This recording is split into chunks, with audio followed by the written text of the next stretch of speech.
Hey Northgate, I'm here with Pastor Charlie, and this weekend you opened up with an apology, which then you followed up with a statement saying it's more effective to lead with love than it is to push with passion.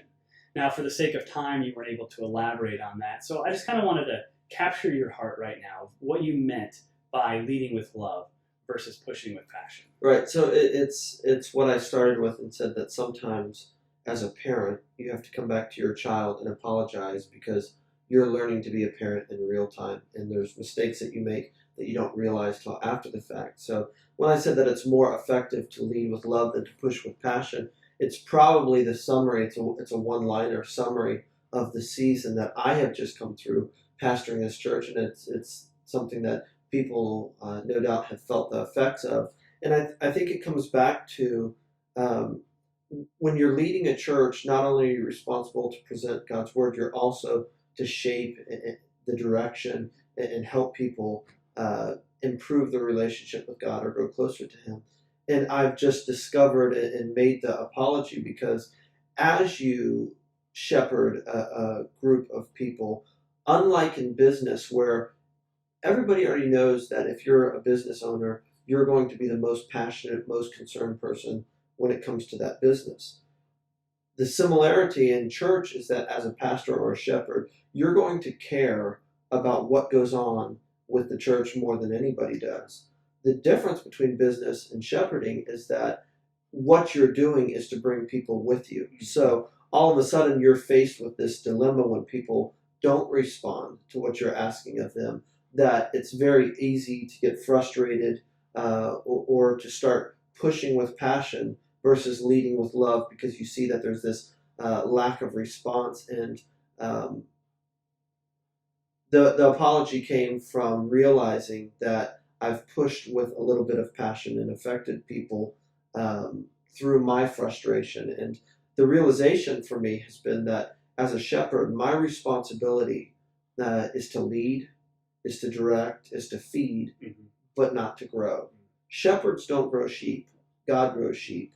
It's something Andy Stanley captured when he said that our responsibility as pastors is to empty our cup, not to fill up other people's cups. And as a pastor, it's really tempting sometimes to try and fill people's cup, and it's a dead end street. You know, it leads toward nothing but frustration. And if you're not careful, you'll find yourself out there doing more harm than good. Well, as obviously you know, the purpose here is to help people experience the fullness of God's love through personal relationship. So, with that being said, as you have love and you have relationships, what does it look like to lead with love in the aspect of communication and in relationships? Sure. So I think two things. One, a core conviction of mine is that it's the church's responsibility to consistently present the upside of what people want to be versus the downside of what they're not. And if you do allow yourself to bear that burden of trying to grow people, you'll find yourself frustrated and passing that frustration on to your congregation.